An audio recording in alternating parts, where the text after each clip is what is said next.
Hi everyone. I'm going to be reading the social studies page on the Constitutional Convention, so you can be heard it read out loud, and I'll clarify a few words that you may not know while reading about this. So the Constitutional Convention was when the Founding Fathers all got together and wrote the Constitution, which we'll learn about next, or the Constitution or the rules for the United States of America. So this is about the Constitutional Convention.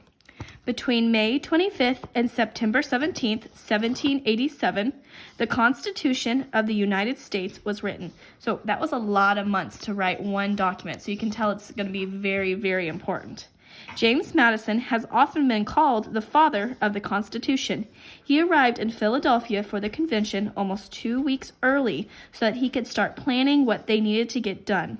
He kept detailed notes during the Constitutional Convention. His skills at compromise helped the delegates reach agreement during the difficult process of writing the Constitution of the United States of America. So, James Madison, important founding father for the Constitution, helped keep notes and really write down exactly what they wanted. Another founding father who played an important role at the Constitutional Convention was Benjamin Franklin. He was the oldest delegate at the convention. Franklin urged others to be willing to listen and convinced other members that compromise was important in a free society. He encouraged ratification of the Constitution and hoped that George Washington would become President of the United States under the new Constitution. Ratification means them signing and agreeing to abide by it. I'm so sorry, that's my dog barking in the background.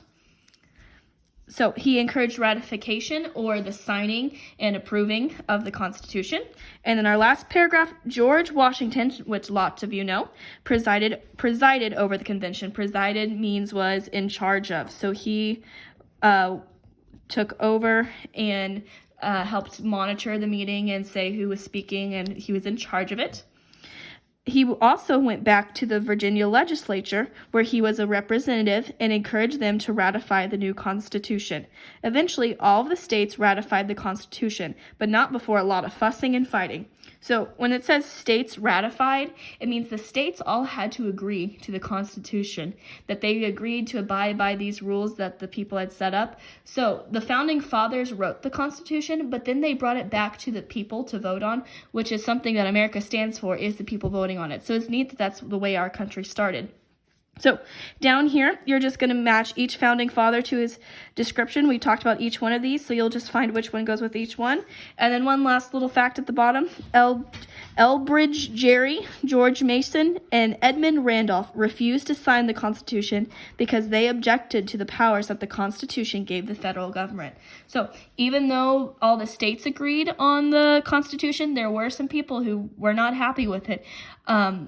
But they got outvoted, and that's what America stands for, is people, the majority votes, and whatever wins takes over. So this is the Constitutional Convention page that's just being read to you in case you want to listen to it.